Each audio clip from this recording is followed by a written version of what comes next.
Y'all ready? Can everybody hear me? Yep. All right, we're going to start at the very beginning. This is the account of his experience in the war by Frank Hazmuka, was his name at the time. Frank Hazmuka. He was a 1st gunner, 2nd squad, light machine gun, weapons platoon in the 275th Regiment. He was 17 years old at LSU when one day he realized that any day he might check the mail and find out that he had been called into the draft for World War II. So when he was 18 years old, a draft board of his friends and neighbors, he says, put me into the Army on March 29th, and on March 30th, I was discharged for the convenience of the United States government. Now, y'all know Colton, right? He's back there in the behind the glass, right? Yeah. Colton, you're 17, right? Everybody can picture Colton, right? Yeah. So he was young, right? At 18, he was just a little bit older than Colton. So 18 was still very young. Some of y'all are a couple years away from that, right? All right, he says, the USS West Point, it was a ship, was once one of America's largest luxury liners, but no more. There were over 7,000 packed on board. The crew, the infantry, a medical staff, and nurses. The nurses were sequestered to the upper decks, and the military police guarded the entrances to those decks. Immediately, the ship traveled alone. There was no convoy. This mighty ship, as long as 3 football fields, can y'all picture how long that is? No. Yes. As long as 3 football fields, was supposed to be too fast for a submarine to position and fire. It constantly zigzagged. There were too many sunken ships in the harbor for the West Point to dock.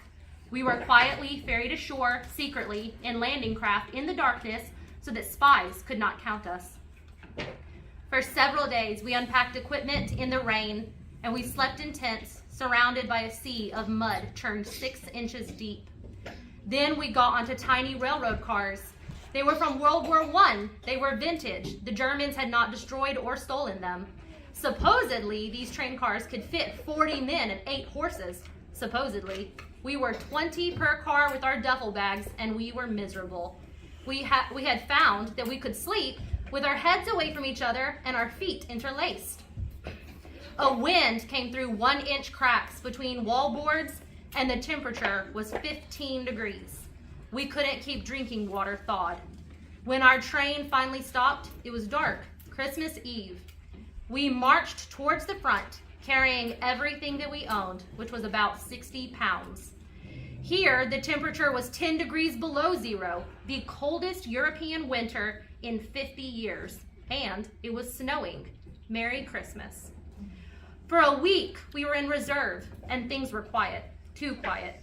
The Germans were planning a surprise party for New Year's Eve, and at 15 minutes to midnight, I was standing guard on an ice-rimmed foxhole by my machine gun while the squad members slept.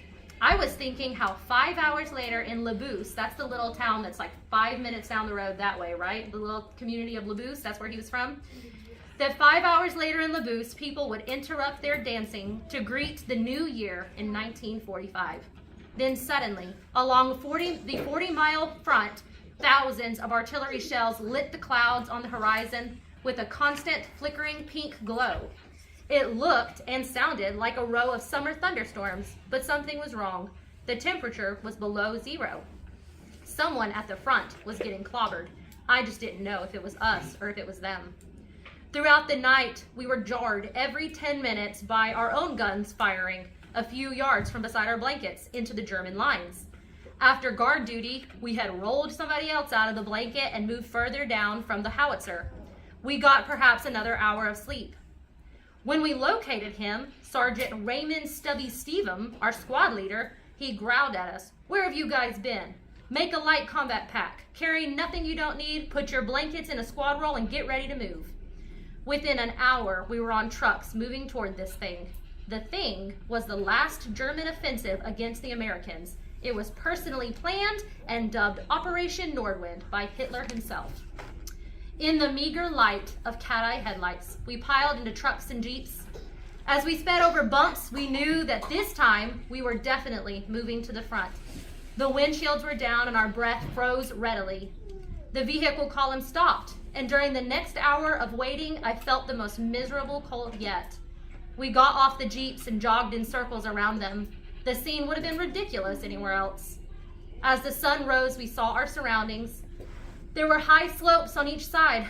A long column of trucks and jeeps were strung out on the road that led through the valley.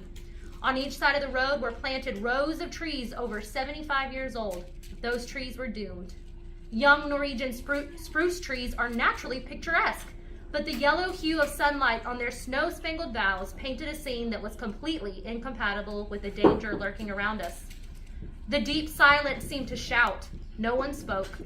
The relative quiet continued as our scouts searched for a high red bluff overlooking the village. As we moved over the foot of the bluff, we passed several German dead. Now my war was getting real. This was a beautiful valley, and the scene did not belong. The sun was high, bright, warm, and finally taking the chill out of us. As we climbed the slopes with our loads, we got too warm. We removed our overcoats and carried them.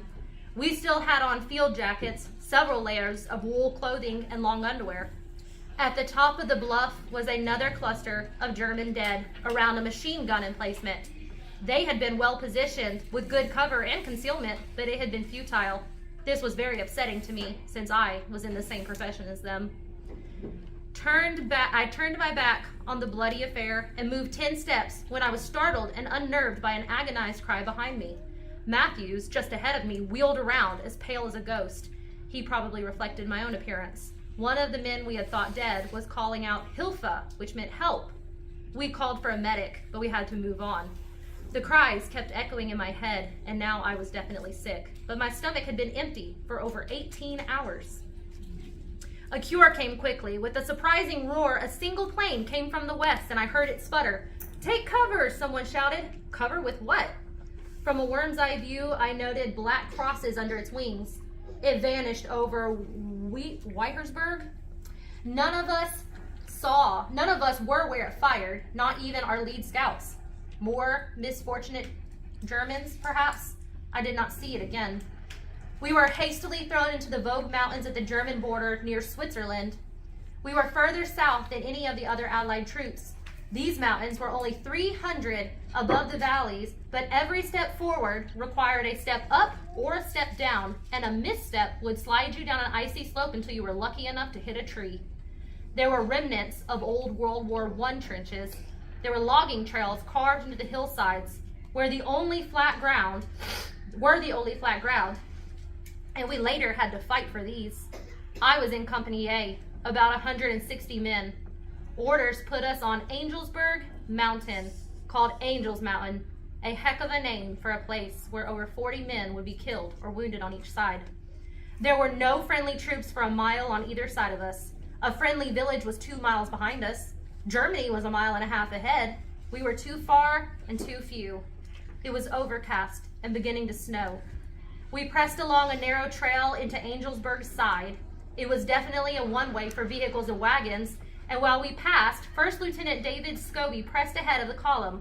A quiet 10 minutes passed. Then a volley of shots followed, and word was passed back. "Machine guns forward," I muttered. I knew I'd have to earn my keep someday. As I hurried forward in a crouch, I noticed a couple winks from the scattered riflemen. I felt appreciated, but wondered what were they really expecting from a fast-talking gun. It was dusk now, and we couldn't see over 100 yards into the woods. Scobie said, "Fire across there, that's where the Germans are." As I pulled back the bolt, I asked Matthews, "How are we supposed to fight somebody that we can't see?" He said, "Well, I'm hoping they can't see us either." With dismay, I watched every 5th round a tracer signaling our position. Alternately, bursts from Herd's gun joined in and signaled his position. I saw one of my bursts enter a Norwegian spruce tree over 2 feet in diameter, and tracers bounced off rocks past it. I would never again feel that a tree was good cover. Scobie ordered a ceasefire and selected a position for our gun above the trail on the north or northeast slope of Angelsberg. Picture yourself in a frozen, snow-covered landscape where most of it is equally horizontal and vertical, and none of it is flat. It was covered by large, widely spaced Norwegian pines and scattered thickets of underbrush. Also, picture 3 miles of this between yourself and any friendly forces you left in Phillipsburg yesterday. No one lives here. It is all forest. You are at the northeast nose of a height named Angelsburg, whose outline on a map resembles the left hand of a mitten. It points to Neuhofen, a mile away, where unknown to you, a large enemy force is assembling for an attack. It's dawn, but a foggy mist and overcast will not reveal the sun's position, and it is now beginning to snow. You have not eaten or slept for 30 hours, and there is no prospect of doing either. You are a quarter mile beyond the valley, and by noises you heard before daylight, you suspect that some of the enemy has now moved into the valley. You're in a defensive position, but there is no wire, no radio communication, there's no food, no blankets, no way to dig into the frozen earth, rock, and gravel, and there is no way to get any supplies to this location. You and your foe are trying to ignore the below zero cold, which can permanently cripple your feet. You wondered if maybe this has already happened because a persistent numbness will not let you know. During the night, Sergeant Bonnie Pennell had managed to get to Phillipsburg and return with an order to withdraw to that village. But now you can vaguely see an enemy force several times larger than yours already moving towards Phillipsburg on the road. Most of the enemy has already bypassed you. Now the enemy is on 3 sides, and you know you cannot return the way you came. This is the situation in which I and 160 men found ourselves on the morning of January 3rd, 1945. This is the scene where each foe will suffer over 40 casualties. Angel's Mountain is a very inappropriate name for this setting. My turn at guard duty came again. We couldn't feel our feet. We slipped off our shoe packs one at a time, rubbed our toes, and stomped our feet. We said very little and listened to the artillery shells humming northward overhead. They crashed about a mile ahead of us and caused flames, which flickered dimly in the dense woods. When we finally spoke, it was about food, or rather the lack of it, for 30 hours. Matthew said that a POW, that's a prisoner of war, a German they had taken captive, had a couple of cans of sardines and some black bread, but someone had quickly confiscated those. The word can reminded me. Maddie, I've got a can of K-ration cheese in one of these pockets. I know it was in my overcoat, but I can't find it anywhere. Wait, this isn't my overcoat. It's 6 inches too short. The shortage had chilled my knees during the night. This is Stubby's coat, I realized. We must have swapped during the midday digging. Before dawn, we swapped again, and Maddie and I divided the undiscovered 2-ounce can of cheese. The sound of small arms and explosives erupted in the west, and then Scobie called out, "Give me a machine gun squad." Fatefully, the first squad was chosen. They disappeared in a bend on the trail.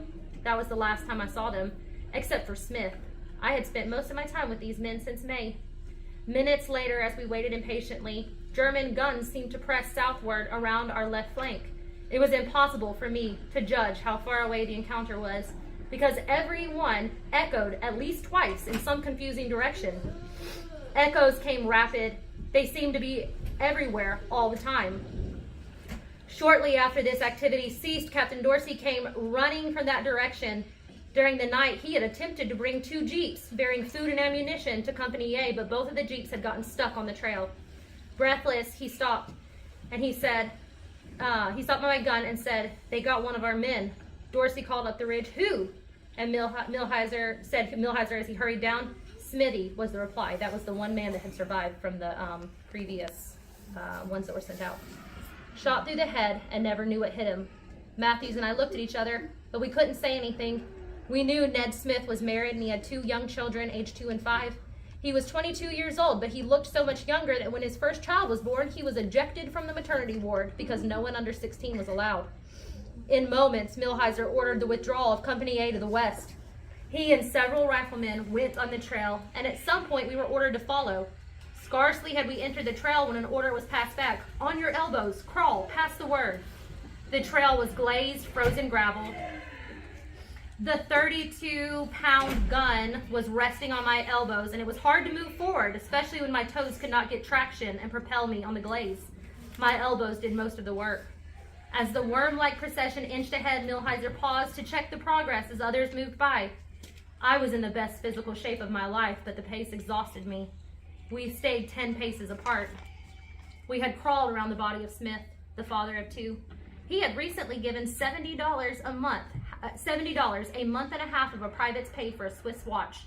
Only 2 days earlier, he had asked a group of 5 to return it to his family if something happened to him, and at that moment, I was the only survivor of the 5.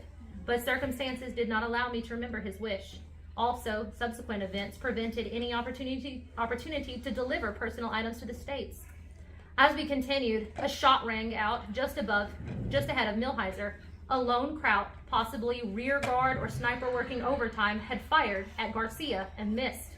Again, the Kraut fired and hurriedly missed. Garcia stood up while the German worked his rifle bolt and fired 3 rounds and quietly returned to us and said, "Got him. He was behind a tree." This was a clear demonstration of the superiority of the M1 rifle and of Garcia's courage. I had to close the gap in the column, so I elbowed on. I had already elbowed about 700 yards. Just as I caught up with Millheiser again, he pointed northwest into the valley. He said only one word, "There!" A patrol of about 7 Krauts dashed northeast with rifles held upright from concealment of one thicket toward another thicket. Matthews scrambled forward with the tripod, and I mounted the gun, pulled in the belt, cocked the bolt. I looked out, but the trunk of a large spruce 4 yards away was in my way. I noted the solitary thicket that the Krauts had reached. It was 250 yards away and about 100 yards long. We quickly dragged the gun to where I had a full view of the thicket. Over half a belt of ammo, more than 100 rounds, went into that thicket. The 100-foot drop in the valley was ideal, and considerable practice had made my range estimation second nature. I crisscrossed the area several times until Millheiser said, "Cease fire and save your ammunition." As we struggled another 50 yards and repositioned my gun, a single burst of automatic fire came from that same thicket and struck the tree which had obstructed my position. At least 3 rounds peeled bark away from our side. I reflected that such density of firepower was a waste of precious ammunition. Now the realization began to set in that smokeless powder that we used had betrayed our location. We had been told that a machine gunner, that's what he was, a machine gunner, could only last about 5 minutes in combat. Remorsefully, I suspected that those minutes were being counted now. That means he thought he had less than 5 minutes to live, right? The wait was brief. Their shells came perpendicular to our trail. Their trajectory was nearly flat, and I had never heard the scream of an 88 before. 3 shells exploded simultaneously about 25 yards apart. They burst in the air 50 yards east of my last position, and they were nearly in a straight line. They burst no less than 40 feet above the terrain, but none hit a tree.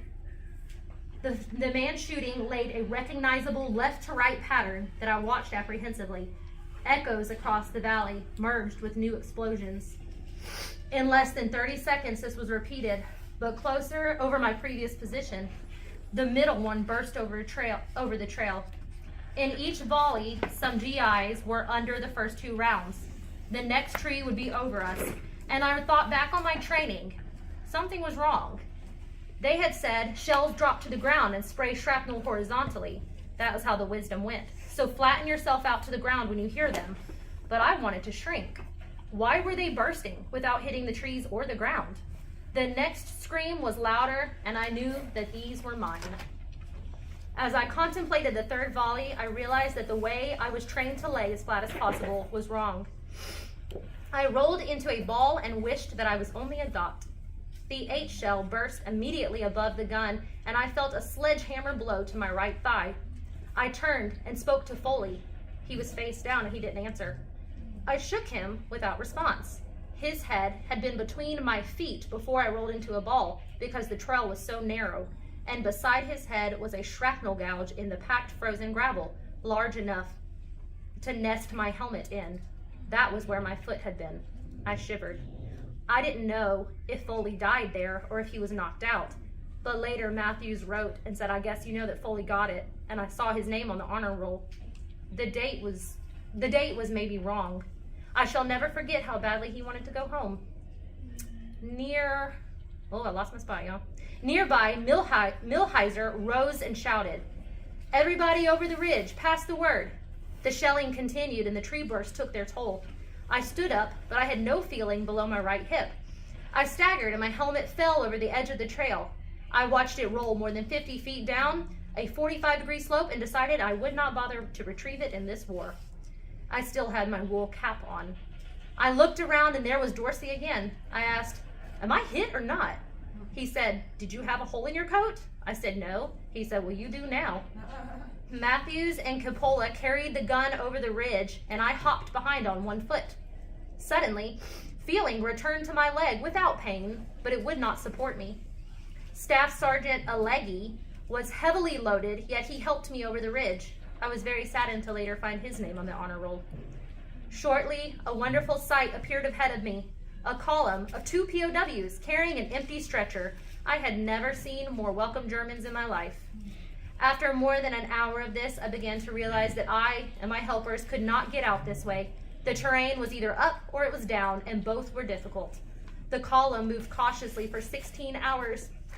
Scouts became real trailblazers as they searched for passable trails. Ambush was still a possibility. Sliding over a cliff was another. A traveled road was 2 miles away, but the slope made it 3. Some were so steep the stretcher could not be carried. Descending was bad, but climbing was worse. I leaned on the Germans and they carried me forward as I hopped. Pain had now replaced the numbness, and now agony replaced the pain. A loose shoelace kept adding to my torment by hanging on branches, brush, and rubble.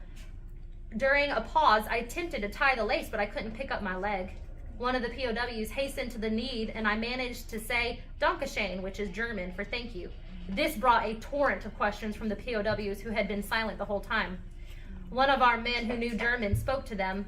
Then he laughed and told us.